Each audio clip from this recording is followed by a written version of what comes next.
Muy buenos días con todos y todas.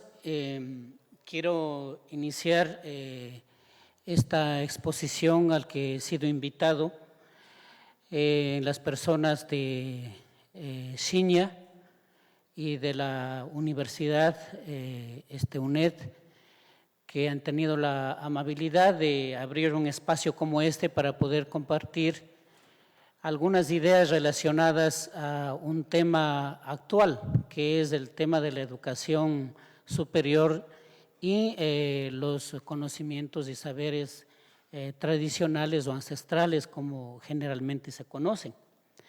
Me parece que en este congreso que se realiza en San José de Sociología es precisamente el espacio adecuado donde tenemos que empezar a discutir estos temas. Y esto obedece precisamente a que, el tema que nos ocupa es resultado de un largo proceso de luchas, de aportes a nivel de los conocimientos que han incidido de manera determinante en la forma como somos en la actualidad los pueblos autodenominados latinoamericanos.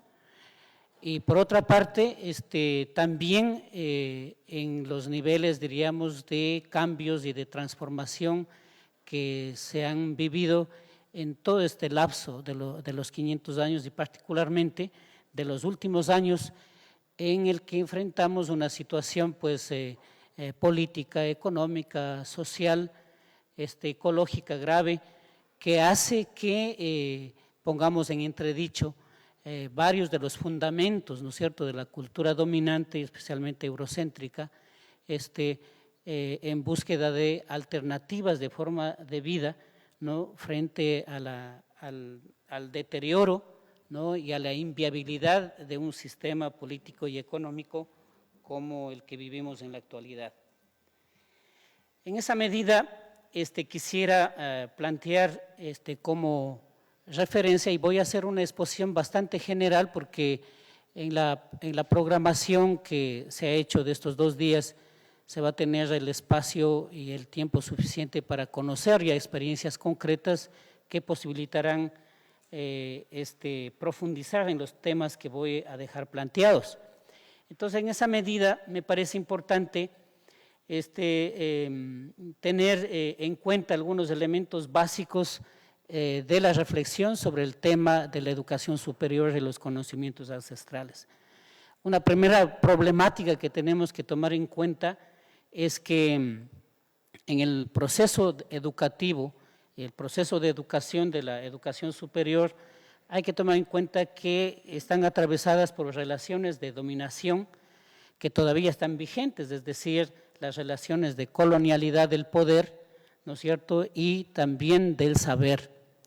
Este es digamos, en la actualidad uno de los debates fundamentales que se están generando y se acaba precisamente el día de ayer de otorgar por la Universidad de Costa Rica el doctorado honoris causa, ¿no?, a uno de los intelectuales que ha aportado precisamente sobre este tema.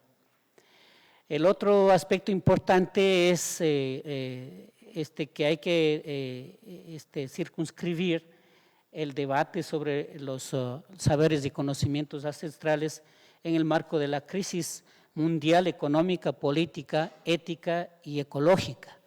Es decir, frente a este deterioro y a la inviabilidad de un modelo, ¿no es cierto?, de desarrollo económico capitalista, hay la necesidad, ¿no es cierto?, imperiosa de buscar alternativas de sociedades que sustituyan, digamos, a este proyecto civilizatorio.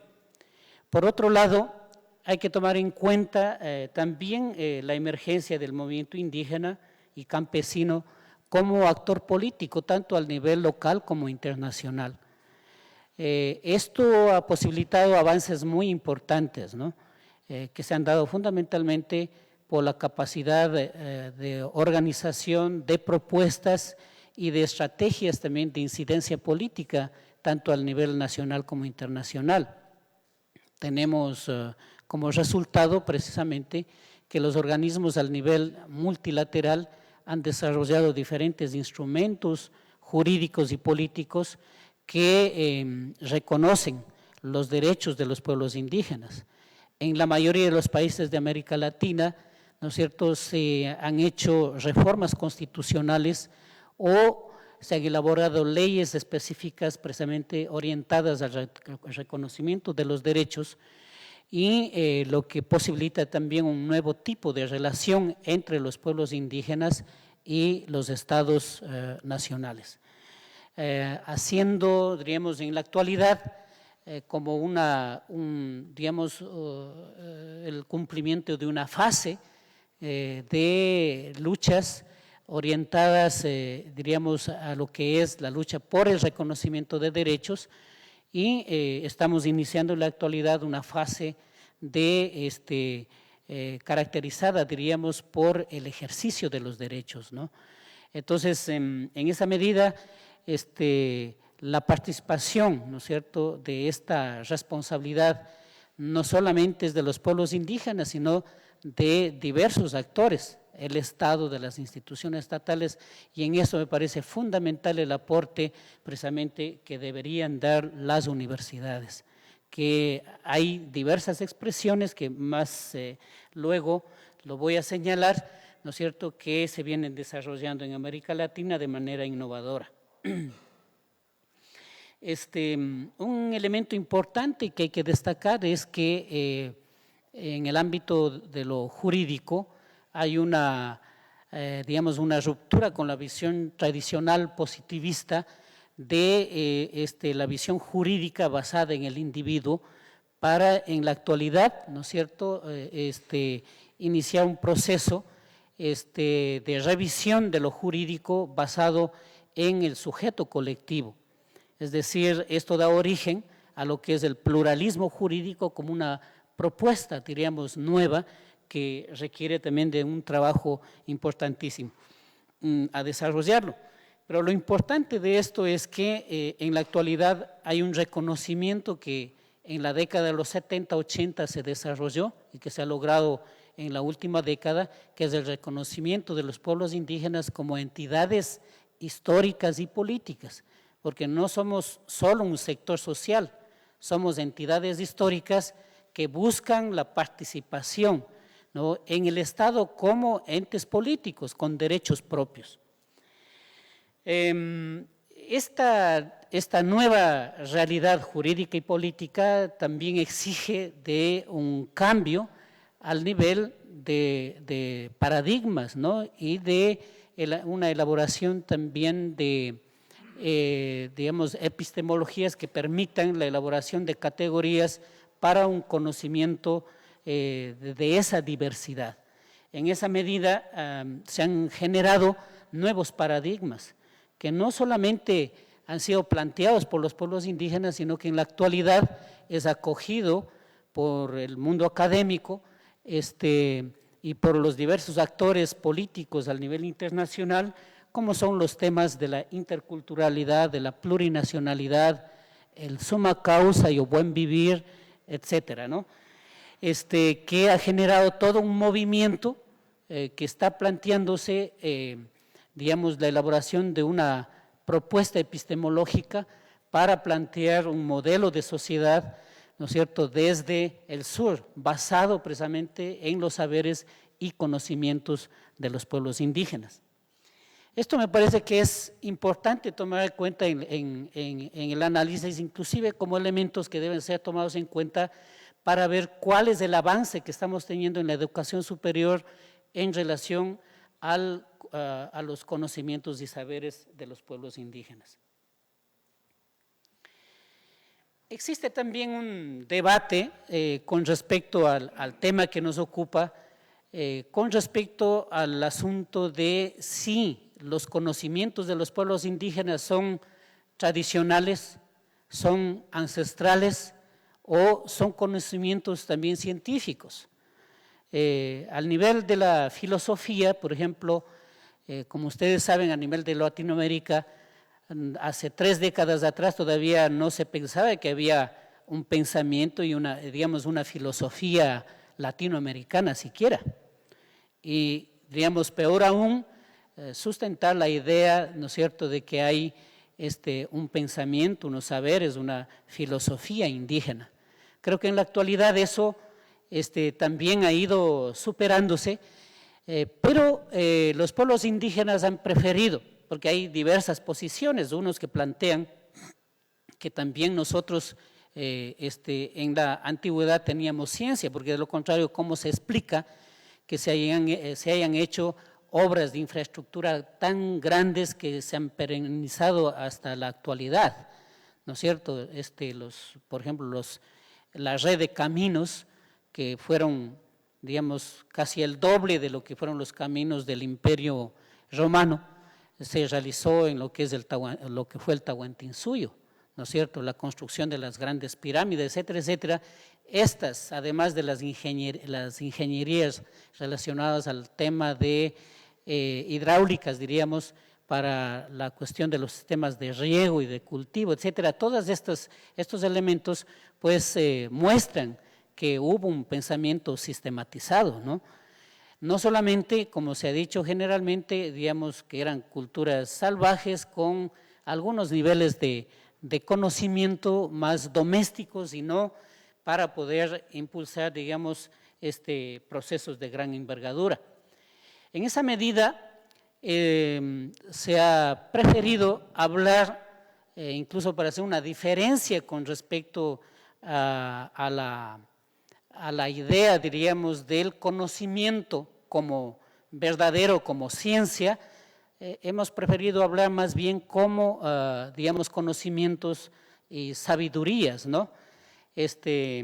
Saberes que trascienden solamente el conocimiento. Tienen un elemento, diríamos, más de la capacidad de resolver problemas, de transformar la realidad, como de transformarnos también nosotros mismos para poder realizarnos como seres humanos.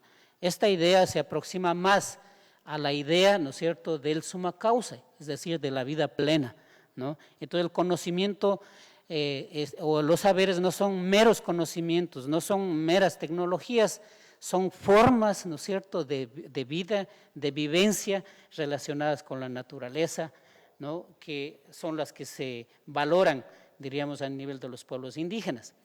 En esa medida, digamos, cuando hablamos de conocimiento tradicional o de las sabidurías de los pueblos indígenas, hablamos de un conjunto acumulado y dinámico, porque es cambiante, se transforma permanentemente, ¿no?, de saberes teóricos, de experiencias prácticas, de representaciones simbólicos, y que además estas se expresan a nivel del lenguaje, a nivel de las relaciones sociales, al nivel de la espiritualidad, ¿no es cierto?, y de la visión del mundo. Estos elementos, especialmente en el tema del lenguaje, es fundamental en el proceso de educación, porque como todos conocemos, ¿no es cierto?, si nosotros queremos conocer a otra cultura, necesariamente tenemos que conocer su idioma, porque ahí se expresan precisamente todos los códigos, ¿no es cierto?, de comunicación y de representación simbólica de la realidad que permite realmente conocer a una cultura. Igualmente el tema de la espiritualidad, que es un aspecto no solamente relacionado, digamos, al ámbito más abstracto, diríamos, de un ser supremo, sino que nosotros entendemos la espiritualidad como una convivencia, ¿no es cierto?, con todo el entorno. Esta relación de convivencia y de respeto es lo que entendemos como espiritualidad. Y obviamente las diversas visiones del mundo, este es un tema realmente apasionante y bastante amplio, pero es importante subrayar que en la actualidad, por ejemplo, la visión desde Occidente, ¿no es cierto?, que plantea la comprensión, el orden del mundo a partir de la unidad, es diferente a la visión de los pueblos indígenas que parten de, digamos, el principio fundante, que es más bien la paridad o la multiversidad, ¿no? Por eso, cuando hablamos de cómo vemos el mundo, nuestra cosmovisión en el ámbito occidental, hablamos del universo, ¿no es cierto? Porque el principio organizador de todo es la unidad. Pero en el mundo indígena hablamos de la paridad o la multiversidad. Por tanto, nosotros no tenemos una visión de organización de la unidad, sino una visión de la pariversidad o la multiversidad. Entonces, esto mismo ya tiene una visión diferente, ¿no es cierto? Por eso la valoración, diríamos, de la diversidad en la actualidad es un aporte también fundamental para el conocimiento de nuestras sociedades, porque estamos superando precisamente esa visión colonialista y eurocéntrica que se nos ha impuesto. Una característica precisamente del conocimiento tradicional o del conocimiento y de los saberes, ¿no es cierto?, indígenas, es que son generados de manera colectiva y históricamente, ¿no es cierto?, en la interacción, en la interrelación con el medio ambiente o en nuestro idioma con la Pachamama.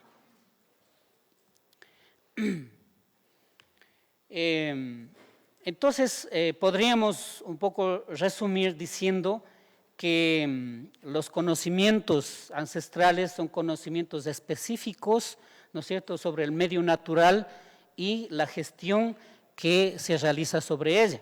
Precisamente esta relación genera una cultura y por eso para nosotros es fundamental en la lucha política que se ha venido desarrollando en todos estos siglos el tema del territorio y de la biodiversidad.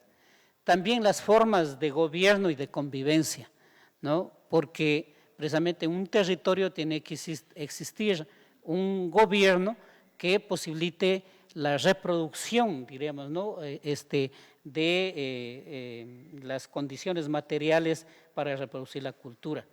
Igualmente, el tema también de las economías y de los sistemas productivos son elementos que le dan sostenibilidad, diríamos, a las sabidurías, ¿no? Los sistemas de educación, como la ciencia, las lenguas, las tecnologías, la medicina, los valores y, obviamente, la espiritualidad. Bien, entonces, un poco definido de esta manera, es importante que conozcamos también que, digamos, el resultado de un proceso de lucha de varias décadas ha posibilitado el reconocimiento ya de los derechos de manera formal. Y uno de los instrumentos importantes, iniciales del siglo pasado, es el convenio 169 de la OIT, ¿no?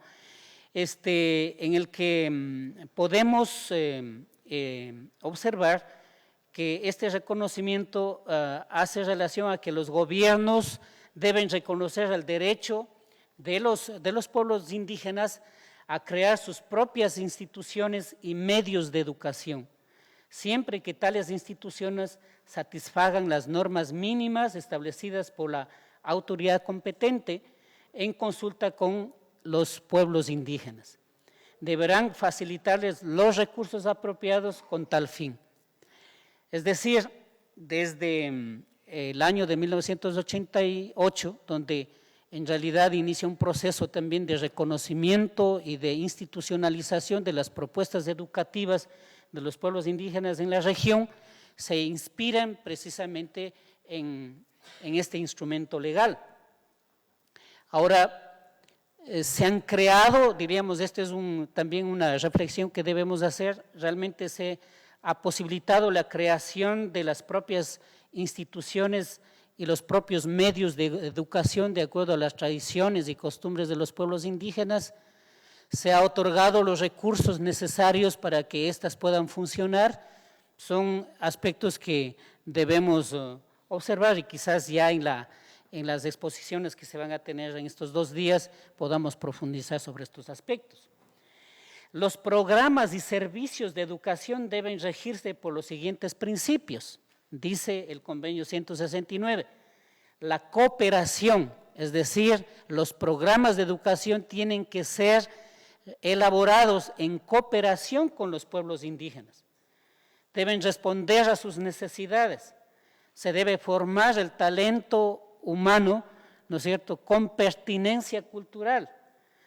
Los pueblos indígenas deben participar en la formulación y ejecución de esos programas y también deben transferir las responsabilidades que no lo pueden asumir inmediatamente de esos programas a los pueblos indígenas.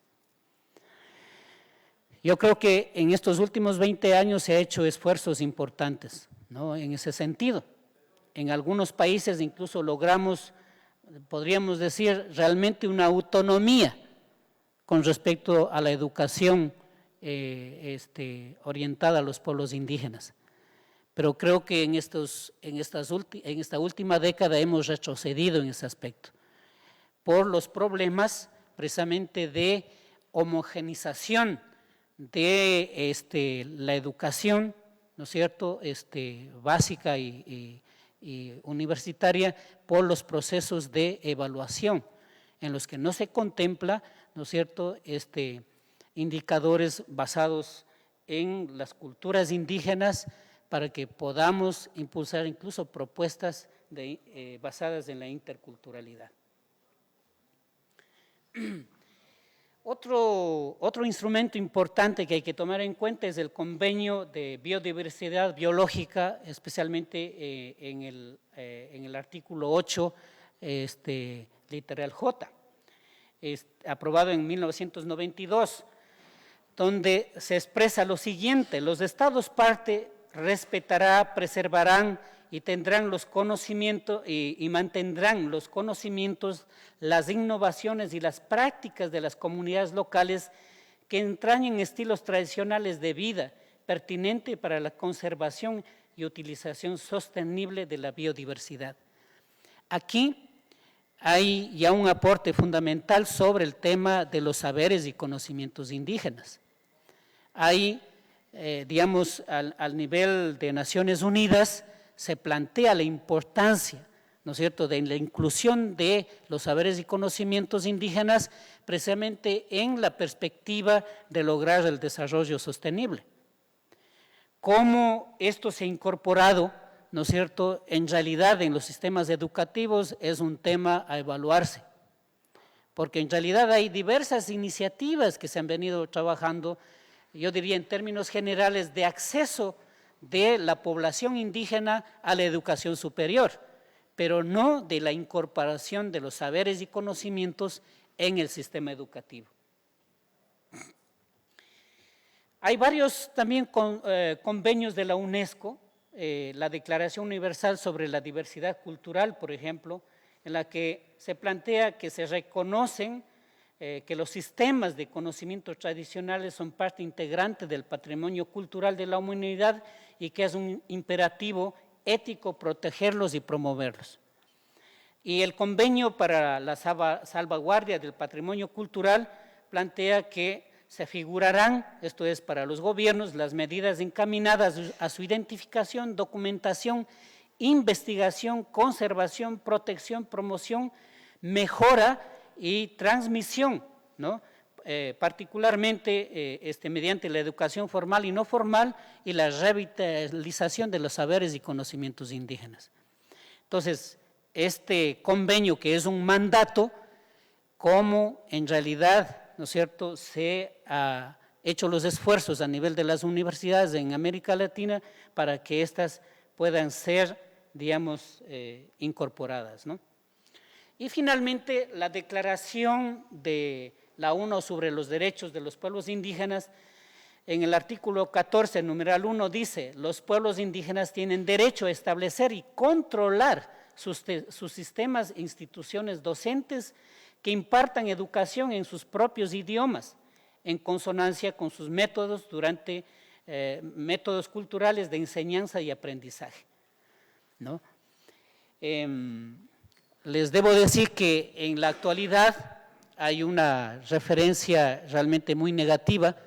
Una de las propuestas innovadoras que se venía realizando en el sur, en mi país, en Ecuador, fue la Universidad Amauta Iwasi, la Universidad Intercultural y Comunitaria Amauta Iwasi.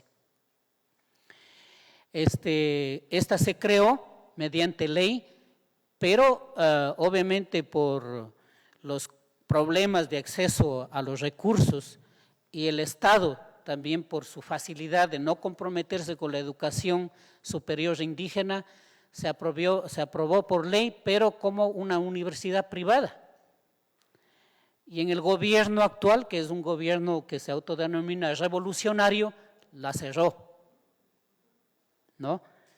Entonces, precisamente por los procesos de evaluación, ¿no?, que se han establecido, donde no se contemplan, decía, los criterios que deben reconocerse de la particularidad de un sistema educativo superior, comunitario e intercultural.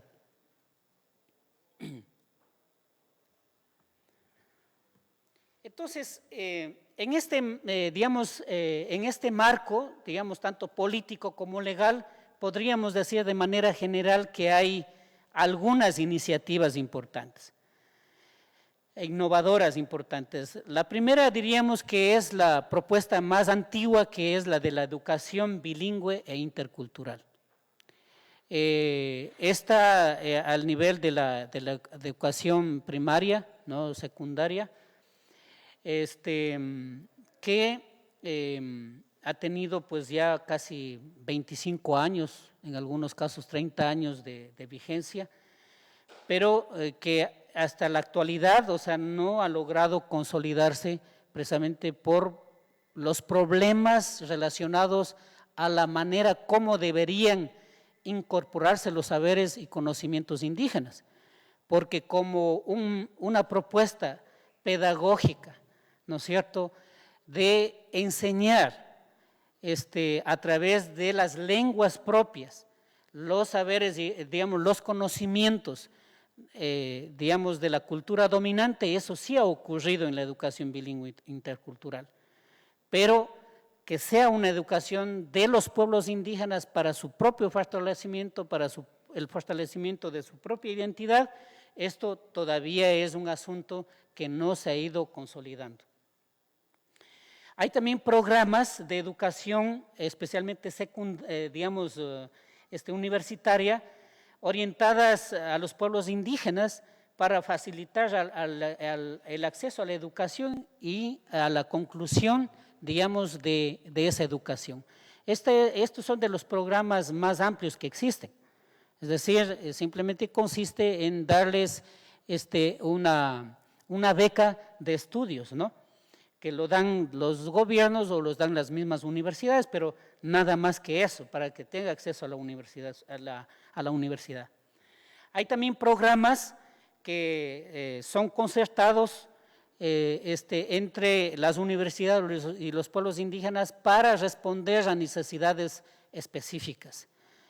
Por ejemplo, en la actualidad hay varios programas orientados, por ejemplo, a gestión territorial, a la cuestión de gobernabilidad, también ahora relacionado al tema de propiedad intelectual, de los temas actuales, pero son aspectos muy puntuales que son de formación de cuadros técnicos para poder responder a esos problemas. Hay programas también de educación indígena superior. Estos programas de educación hay algunos ejemplos importantes que han sido impulsadas desde las mismas organizaciones que responden a una propuesta propia de educación para responder, digamos, a las necesidades específicas. Y finalmente, yo diría que ahí se están impulsando los programas de educación intercultural, no superior. Es decir, una propuesta, digamos, en este sentido, diríamos, seria de incorporar dentro de una propuesta educativa superior los saberes y conocimientos indígenas. Este me parece que es un reto fundamental porque la mayoría de las universidades no son interculturales. Han incorporado algunos programitas, como decía, pero no hay una reforma curricular de las universidades, no se han generado las condiciones precisamente para que en todas las carreras se puedan incorporar los saberes y conocimientos de los pueblos indígenas. Entonces, esta es una tarea que apenas inicia. Esas serían como las propuestas que hasta ahora existen. ¿Cuáles han sido las implicaciones, ¿no es cierto?, positivas que han generado las experiencias hasta ahora planteadas? Primero, la rehabilitación, la relativización de las nociones fundamentales de la cultura dominante, es decir, la idea del conocimiento superior, ¿no es cierto?, del conocimiento científico, de la verdad del conocimiento científico frente, diríamos, a la inferioridad, ¿no es cierto?, de los saberes de los pueblos indígenas. También digamos, estos cambios han posibilitado también ver a los pueblos indígenas como actores y sujetos del conocimiento, ¿no?, a diferencia de la visión anterior que era simplemente de ser receptoras pasivas del conocimiento y de la inclusión en los procesos de desarrollo en general. Los saberes y conocimientos son alternativos en la medida en que son antisistémicos y descolonizadores. Este es un elemento también importante porque en la actualidad, precisamente, frente a la inviabilidad de la propuesta del desarrollo, las formas armónicas de vida comunitaria se vuelven alternativas, ¿no? También aportan a la construcción de sistemas de vida equilibrada socialmente, económica y ecológicamente, ¿no? Estos son como los elementos generalísimos que diría que han sido positivos. Ahora, ¿cuáles son los riesgos de la experiencia que se ha tenido hasta ahora, ¿no es cierto?, en la incorporación o el debate sobre los saberes y conocimientos indígenas? Primero, la educación eurocéntrica es un factor de erosión de la diversidad cultural, ¿no? Segundo, obstaculiza la transmisión de los conocimientos e idiomas, especialmente en los jóvenes. Hay un desequilibrio entre los conocimientos exógenos y los endógenos. Hay ausencia de diálogo intercultural e interepistémico, ¿no?, lo que posibilita o ha degenerado también en la expropiación de conocimientos por parte de los saberes y conocimientos indígenas por parte de la academia. Esto también ocurre en el ámbito político. A mi país mismo, los líderes indígenas dicen, bueno, hemos sido expropiados de nuestro propio discurso, porque ahora todo el tema del summa causa, ¿no es cierto?, es apropiado por el Estado y se le da un contenido que interesa a ese proyecto político, más no, digamos, la propuesta indígena. Y esto también puede ocurrir en el ámbito académico. El aprovechamiento de los conocimientos y la libre circulación de la información genera también problemas en relación a la biopiratería y las patentes, ¿no? Aquí hay una tensión importante que debe resolverse con respecto a los derechos, ¿no es cierto?, de la propiedad intelectual colectiva que debe regir de los pueblos indígenas. Bueno, ¿cuáles son los retos, no? Primero, hay que profundizar y debatir entre, digamos, el conjunto de la sociedad, el Estado y los actores, ¿no es cierto?, del proceso educativo, en determinar cuáles son los procedimientos y espacios que permiten el reconocimiento, el ser representados con respeto y sensibilidad para generar un diálogo, ¿no es cierto?, con el conjunto de la sociedad, es decir, un diálogo intercultural, interepistémico. La consulta y el diálogo mutuos con relación, digamos, en el que debe incorporarse, diríamos, el tema de las lenguas como un elemento fundamental, ¿no es cierto?, para el conocimiento y la interrelación entre las culturas. En esto es importante tomar en cuenta que en la mayoría de los países, ¿no es cierto?, el tema de la difusión y del uso de las lenguas indígenas en el conjunto de la educación superior es bastante limitada. En nuestro caso, que tenemos, me refiero al Ecuador, que tenemos ya más de 26 años de vigencia de educación bilingüe intercultural, no hemos logrado que el mismo sistema de educación bilingüe intercultural orientado a los pueblos indígenas tengan siquiera el 50% de profesores en educación, digamos, bilingües interculturales. Ahora, el Ecuador acaba de aprobar hace un año atrás la ley de educación, denominándola Ley de Educación Intercultural. Es decir, la educación nacional es intercultural en la actualidad. Sin embargo, no existen profesores calificados para la enseñanza de las lenguas indígenas, ni de los conocimientos y saberes de los pueblos indígenas. Así es que esa es una muy buena intención, que es positiva, pero las condiciones que se han generado para esto realmente está bastante lejos, ¿no? Bueno, aquí quería dejar algunas recomendaciones puntuales. No sé si el tiempo nos da. ¿Sí? Que están organizadas un poco, diríamos, en lo que es el tema del patrimonio, el tema de la ciencia, de la cultura, la cuestión relacionada a la cuestión de la economía, el territorio y la gobernanza, ¿no? Entonces, con respecto a las recomendaciones, es importante que los saberes y conocimientos, tecnologías y prácticas ancestrales sean reconocidas como patrimonio cultural, material e inmaterial, ¿no?, de los pueblos indígenas.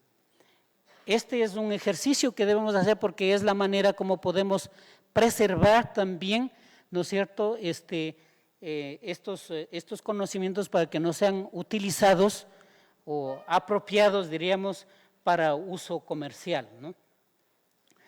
Los conocimientos y saberes ancestrales son importantes fortalecerlos porque configuran la identidad, ¿no es cierto?, de los pueblos indígenas y por tanto la posibilidad de impulsar relaciones interculturales y de la construcción de sociedades también basadas en el principio de la plurinacionalidad.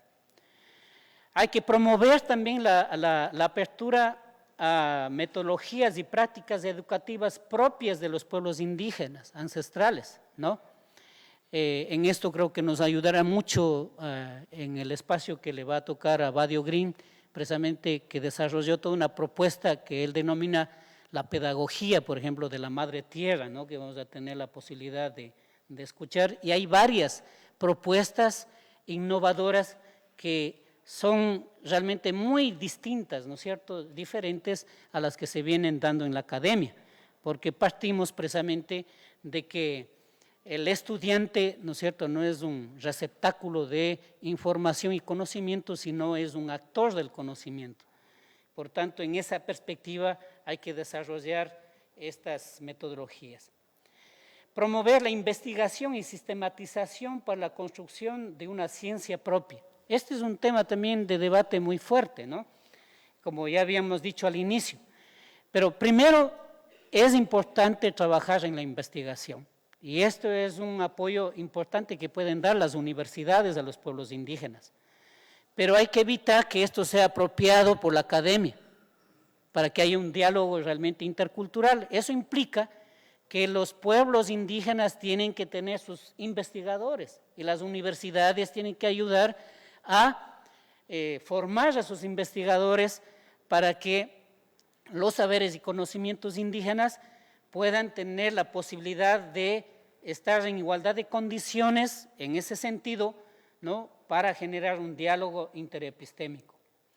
¿no? Y la posibilidad también de que estos aportes puedan, digamos, consolidarse en lo que sería una propuesta epistémica como ciencia para aportar, diríamos, en el bienestar, ¿no es cierto?, tanto de nuestros pueblos como de la sociedad en general. Es importante también que se reconozca los saberes y conocimientos en los sistemas nacionales de educación superior. Esto no se ha incorporado hasta la actualidad, no hay ese reconocimiento. Desarrollar también plataformas virtuales en las lenguas originarias. Bueno, en las plataformas virtuales, en los medios de comunicación, etcétera, es importante también trabajar en eso, porque creo que debemos lograr, por ejemplo, que los medios de comunicación por lo menos deberían tener un porcentaje de la programación, ¿no es cierto?, en el conocimiento de las culturas de los pueblos indígenas y en la enseñanza también de la lengua de los pueblos indígenas o de las lenguas de los pueblos indígenas. Debe haber un reconocimiento también de los sabios y sabias, de los guías espirituales, de los líderes indígenas y de sus saberes mediante mecanismos que se adapten a la especificidad de cada tipo de conocimiento.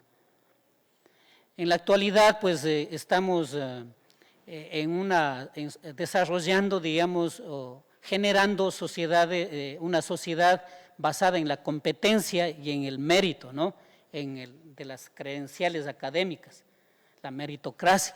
Sin embargo, esta sí es excluyente con respecto a los pueblos indígenas, porque si vamos a impulsar a nivel de la educación, una educación intercultural, ¿cómo impulsamos una educación intercultural si los sabios y sabias, ¿no es cierto?, indígenas no van a participar, no tienen la posibilidad de participar en el proceso de formación? Entonces, esto va a implicar, digamos, que haya, pues, los mecanismos necesarios legales, ¿no es cierto?, que posibiliten que los líderes participen activamente, digamos, que los sabios y sabias y guías espirituales participen activamente en ese proceso. Elaborar también códigos de investigación y protocolos para realizar investigaciones de los saberes, conocimientos, tecnologías y prácticas ancestrales en el marco del derecho a la propiedad intelectual comunitaria y la consulta previa, libre e informada. Hay que incorporar también metodologías de mediación comunitaria y coinvestigación con las comunidades, ¿no? Socializar o devolver o restituir los productos de las investigaciones, ¿no es cierto?, por los medios idóneos a las comunidades. En realidad, una de las grandes preocupaciones que se tienen en los pueblos indígenas es el celo de dar información, porque resulta, como dicen algunos líderes, ahora nosotros no somos ni especialistas en nosotros mismos, porque son, digamos, los investigadores que van, recogen nuestras ideas y son los especialistas en los pueblos indígenas. Fortalecer las iniciativas comunitarias orientadas al intercambio de los saberes, semillas y tecnologías ancestrales a nivel nacional e internacional. Promover convocatorias públicas de investigación que deberían promover los estados, las universidades, para realizarlos conjuntamente con los pueblos indígenas. Hay una experiencia que estamos iniciando a nivel de la Universidad Indígena Intercultural de América Latina y el Caribe, que precisamente hace una semana atrás concluyó un curso de formación de investigación con los egresados de nuestra universidad, con 10 proyectos de investigación al nivel regional, en los que vamos precisamente a promover el tema, digamos, con nuestros egresados, la preocupación sobre investigaciones para resolver problemas concretos, ¿no?, de nuestras comunidades. Creo que ese es un ejemplo interesante que se debería realizar también en las universidades. Promover formas colectivas de protección legal y administración de la propiedad intelectual sobre bioconocimiento. Estimular y fortalecer las diferentes formas de agricultura familiar, campesina, comunitaria. Este es un tema que en realidad a mí me apasiona, porque la propuesta, ¿no es cierto?, alternativa frente a toda la crisis, ¿no es cierto?, mundial que vivimos, precisamente es el de volver al campo, de lograr ser autosuficientes, de no depender del mercado. Por eso la cuestión es, ¿para qué nos formamos? ¿Para qué formamos en esta universidad? ¿No es cierto? ¿A qué intereses respondemos? ¿Qué universidades en realidad están respondiendo a una propuesta política, a un proyecto de vida de los pueblos indígenas? Entonces, esos son los temas que hay que discutir si queremos impulsar una educación intercultural. Entonces, para nosotros, por ejemplo, las propuestas de educación superior indígena están orientadas precisamente a responder con la formación de talento humano para el fortalecimiento de nuestros propios procesos como pueblos indígenas, ¿no?, de nuestra propia economía. Garantizar la preservación y protección de los territorios ancestrales de los pueblos como condición para la existencia de los saberes ancestrales y sus portadores. Entonces tenemos un gran interés de saber los conocimientos y saberes de los pueblos indígenas. Sin embargo, nosotros mismos como entidades educativas promovemos el extractivismo. Es una contradicción total, ¿no?